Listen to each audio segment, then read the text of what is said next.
Hi everyone, Julia here from Little Shop of Nerds, and I am here with Mike? So last week's hint was "Oh Captain, My Captain." Yes, we're going to talk about another Robin Williams movie called Dead Poet Society.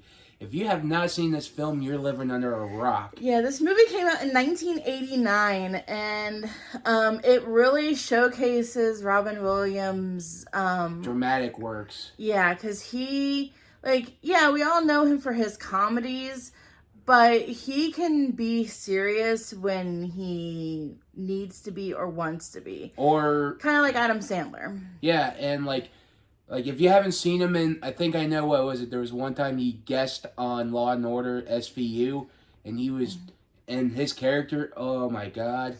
Yeah, Robin Williams was one of those actors that could go anywhere from comedy to drama and just rock at it. And when he passed away, we definitely lost a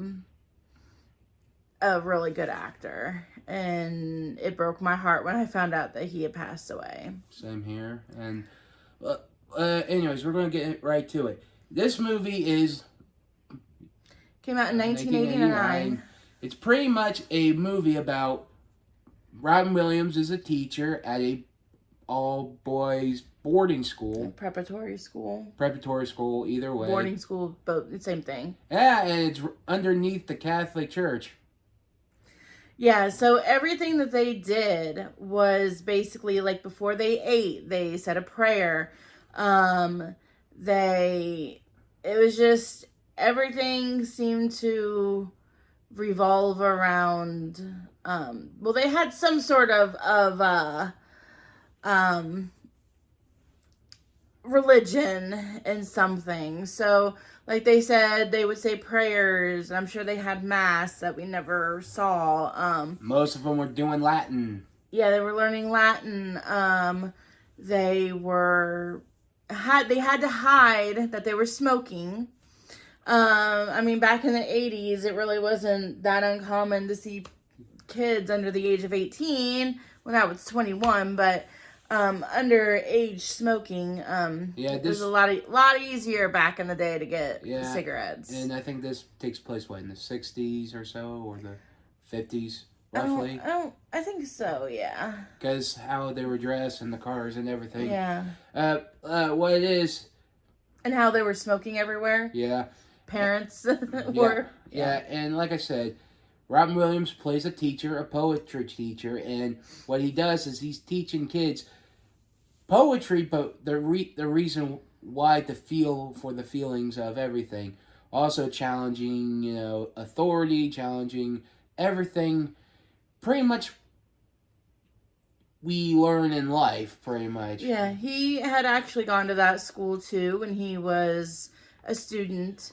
So he was, he knows what it's like to live in a...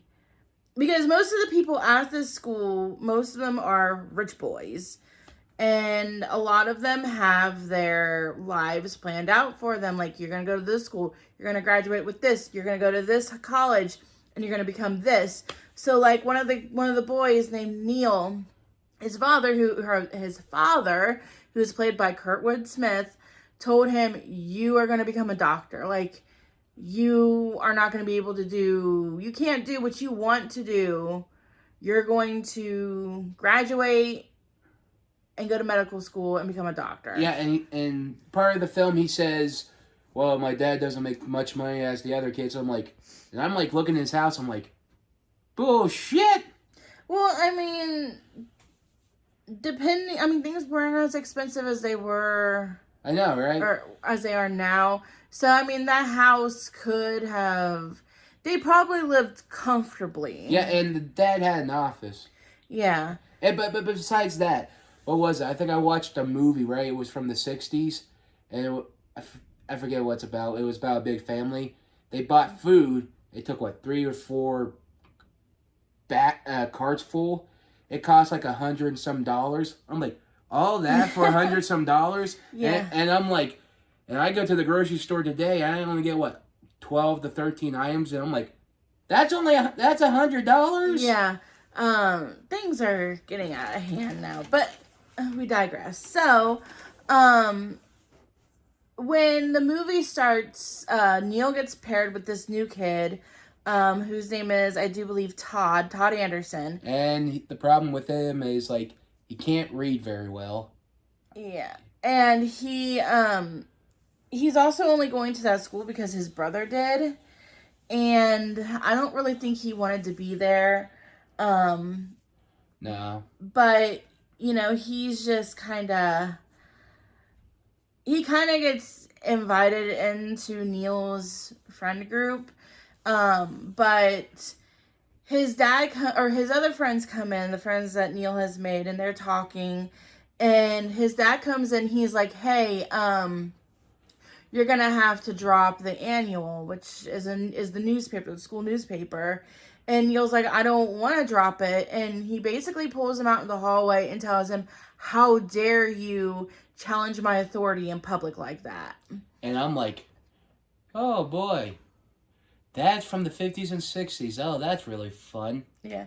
Like, just the way that, I mean, I can't imagine, like, my parents talking to me like that now. And I can't even imagine, like, my mom or my dad coming up to me and being like, hey, this is what you're going to do with your life, whether you like it or not. Yeah.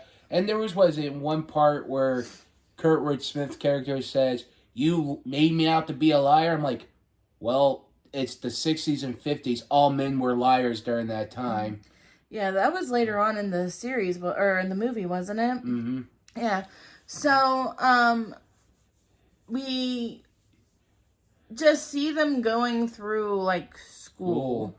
And then we get to, the English class or poetry class or whatever. And that's where we actually see Robin Williams' character, John Keating. And John Keating reminds me a lot of Remus Lupin from Harry Potter. Yeah, wasn't there, like, a thing where Robin Williams wanted to play Hagrid? Yeah, and then he also wanted to play Lupin. And I'm like, he would make a good Lupin, but I get what Rowling want, and I think the actor who plays Lupin was... Yeah, she wanted an all-British cast for her, for the Harry Potter movies. So, if she had allowed an exception, like, Robin Williams would have rocked Lupin, I think, because it was so close to Keating's character. But then I can understand he might have been a bit too old for Lupin, because Lupin was about in his 30s. And wasn't Tonks, like, close to her late 20s? Yes. Yeah, I wouldn't worry. Yeah, Tonks didn't care about that. No, she didn't give a shit. She loved him for who he was. Yeah, and her Patronus was him. Yeah, eventually, yeah. We're not gonna get into that right now. We'll do that when we get to that part of our Harry Potter series. And so, like I said, we see more of the kids going through their school life, everything pretty much. Then one of the characters fell in love with a girl. Yeah, this girl was the girlfriend of the. So, his name is, I do believe his name was Knox, and he went over to this guy, or to these people's houses, these people's house for dinner because they're friends of his father. And when he knocked on the door, the woman, or this girl, answered the door. Her name was Chris. And he finds out that she is dating their son, Chet. And she goes to the local, I think it's a public school.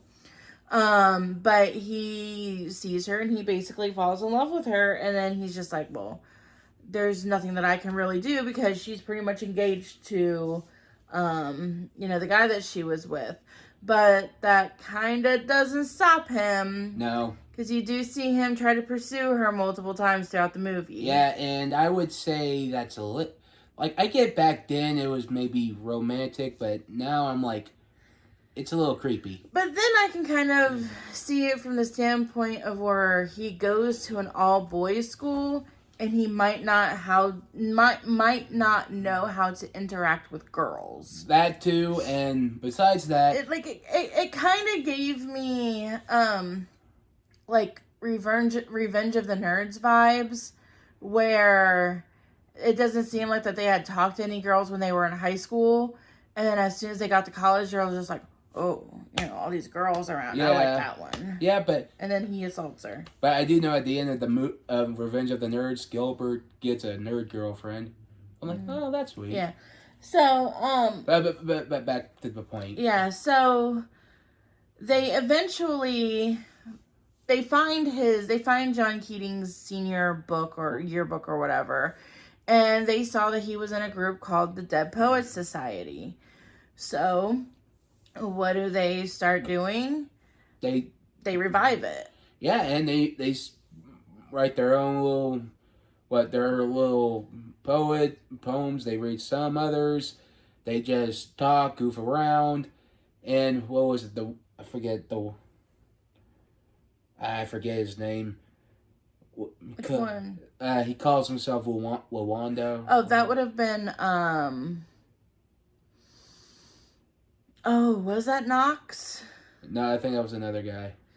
Anyways, Wawando, let's just call that. Call him that.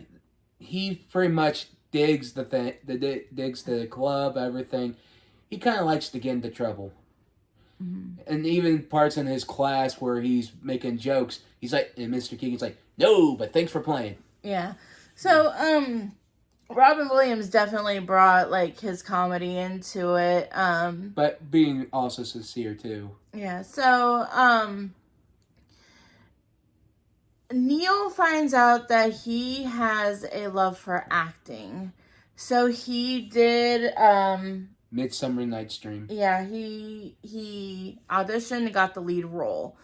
That's when then his father, the night before the play, his father found out. Mm-hmm. And he basically that's where the line where he says, "Are you calling me, or you made me out to be a liar," comes in, because this woman that he works with or works for him or whatever, she came in and said, "Hey, your son's in a play with my niece."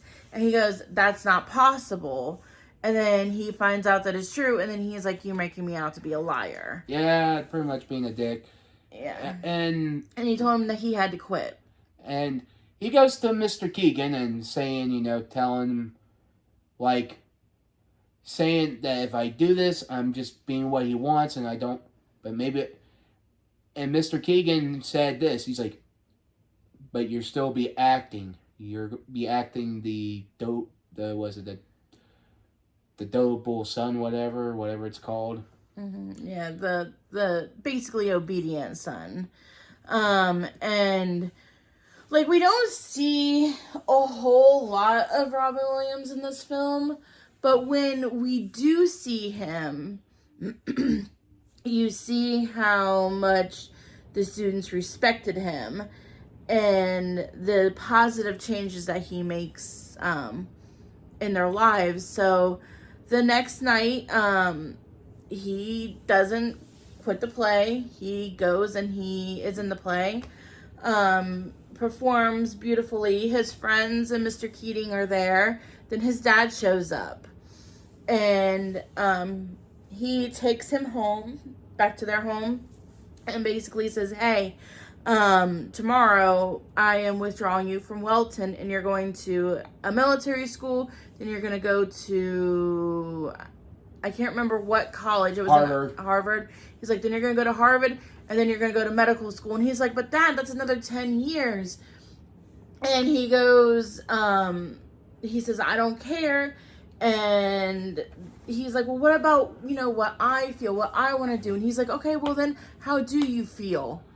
And he's sitting there looking at him, and he goes, "Nothing."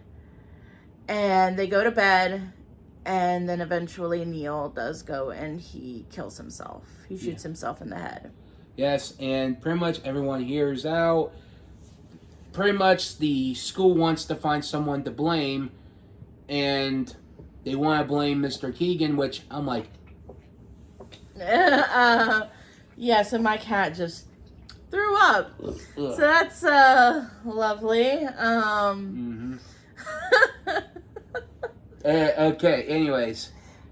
Back to what I was saying. They're trying to find a way to blame it on him, and I'm like, well, that's a pussy route. What the fuck's wrong with you? Yeah, so And I'm like, why don't you blame the parents? They didn't listen to him. He tried to tell him, and I'm like, you just want someone to be a scapegoat because oh my god, no one's following your tradition old ways. No one gives a fuck. yeah. So he does. And besides, and if I say a little hostile, I went to that kind of school. It wasn't a boarding school, but I was in that kind of school.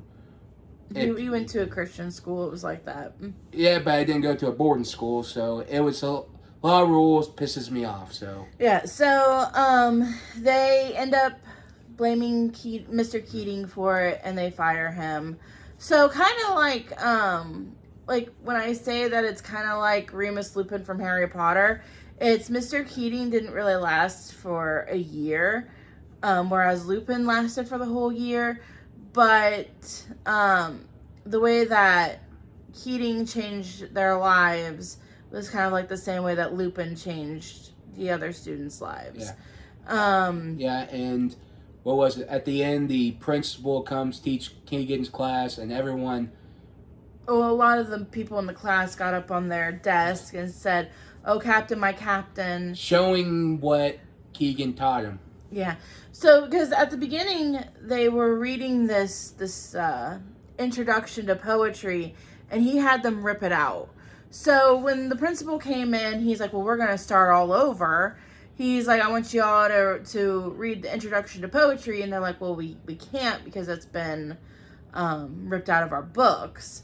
And, of course, he's extremely Pissed. irritable. The principal is. But Keegan had a good point. Why? Because they were talking about how it was like a diagram and everything. And I'm like, and he said, no, poetry you need to feel, not because it's a diagram. Mm-hmm. I agree with that.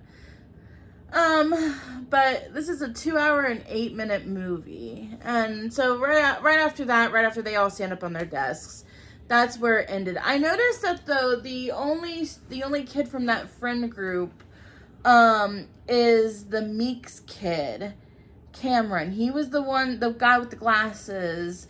He was the only one that didn't stand up, the one that got punched. No. You're thinking of the other kid, the dude with the flat top, the red flat top. He didn't stand. The Meekis with the glasses, he stand on his desk. Okay, because I know that the kid that got punched didn't stand up. No. He was the one that told the principal everything after what happened with Neil. Snitch. Yeah, he was being a snitch. He was being a wormtail. Yeah, they called him, they said that he finked. I've never heard that word be used like that before. But they said that he finked. He was the one that told everybody, or told the principal everything. And he's like, well, they were going to find out anyways. And he was like, no, they wouldn't have if you had just kept your mouth shut. Because the students know that it wasn't Mr. Keating that caused Neil to kill himself. It was his parents. Yeah, and the fucked up thing is they bring in Todd. They had every people who was part of the society write down, and I'm like, his parents are making him tell him sign it, and I'm like, hold up, you motherfuckers, I wouldn't sign it. And he's like, well, I don't give a fuck. I'd rather... Yeah, one of the kids actually did get expelled because he punched the snitch. Pretty much, and not just that, because he put out an article in their school paper that they want girls at the school. Mm-hmm. And I'm like, well, would it hurt though? Yeah. And so then the movie ends. Like, I really don't feel like we had any type of resolution with this film. I think it's one of those films that, yeah, you just want to watch it because there's nothing on, but it's not a bad film. It's definitely not a bad film. Like, do you want to pull it up on Rotten Tomatoes and see what it got? Sure. And yeah, so here's the culprit that decided that she was going to throw up while we were recording. Say hi, Noah. Hi. Let's see. Okay. Okay. All right. The tomato reader gives it an 85. Audience gives it a 92. Okay, so it has very favorable reviews then. Yeah, and like I said, it's not a bad film. I would watch it, but I think it's like one of those films. I mean, we did watch it. Well, we did watch it. It's like one of those films like there's nothing good on, and you know it's and you see and it's a good movie. You know it's a good movie. It's like, what the hell? Yeah. So, anyways, that's Dead Poets Society. If you have not seen it, go watch it. Because if you haven't seen it at this point in your life, then what the hell have you been doing with your life? Right. Because it's a very good movie, and it will freaking like pull at your heartstrings. And because what really got me though was the part where when Neil killed himself, he was laying on the floor of his dad's study, and his dad like wakes up and he's like, "Oh, did you hear that?" And they're going through the house trying to find him, and then they find him, and then they're crying over his body, and then they blame everybody but themselves, even though they're the ones that caused him to do that. Yeah, because they wouldn't let him do what he wanted to do. Yeah, it's like how parents blame anime because their kids are watching the wrong kind or of video games. Yeah, they say what needs to be banned needs. I'm like, how old is your kid? I'm like, why didn't you check the rating scale? You ever figure out why it's rated M? Look, oh, blood, violence, oh, nudity. Oh, I should not let my kid play this. So, also, the Demon Slayer Infinity Castle movie that we had gone and seen, a couple weeks ago, has an R rating. And I did see some people bringing in their children to the 9:30 p.m. showing of all times, 9:30 p.m. I feel like that if you want to bring your children to see it, then okay, that's cool. But maybe not the 9:30 p.m. showing. No. Like I understand you might have wanted to see it, like on release day, but yeah, it's too much. Yeah. Or you'll have a kid that turns out like Mike. Because Mike watched a lot of R-rated movies as a child. Not as much. I mean, you watched like RoboCop and shit like that. I think my parents didn't know. Yeah. Or they didn't pay attention. But anyways. Then again, when I got to 13 years old, that's when I started watching The Terminator. See, that's why Mike is the way that he is. One, if you're like in your teens, I think The Terminator is fine. I mean, not at 13 though. 13 or 14 is maybe fine. Maybe like 15, I would say. I mean, I remember going to the movie theater and watching The Terminator when I was younger than that. Hey, at least they didn't let me watch The Godfather till I got into my 20s. Yeah. Well, I wasn't really. Well, I was in college, so I didn't watch a lot of movies, so that's why. Okay, well, anyways, so that is our review on Dead Poets Society. What do you give it, Mike? 8 out of 10? Yeah, I give it an 8 out of 10, too. Just for the fact that there's not a whole lot of action or anything like that. I think there is a fight. But that's it. Yeah, but most of it is just kind of like the boys trying to go through life. Yeah. And all of that without just trying to live life, basically. So. Yep. So I'm gonna go ahead and give next week's hint. It's gonna be photo, and this is going to be our first video for October, and it's going to be our last Robin Williams movie. Yep. For now, anyways. We will come back to him later. Yep. So, I hope you all enjoy this. Like, subscribe. We still have a poll up. I'm going to leave that poll up for a couple more days because, we've hit 100 subscribers. Mike's gonna dress up. So far, we have Mitsuri. I think we pretty much have already decided that we're gonna do Mitsuri Kanroji. So y'all can just go and just vote for the hell of it if you want. But yeah, so we will, like, subscribe, share this to all your friends, and we will talk to you guys later. Bye. Bye.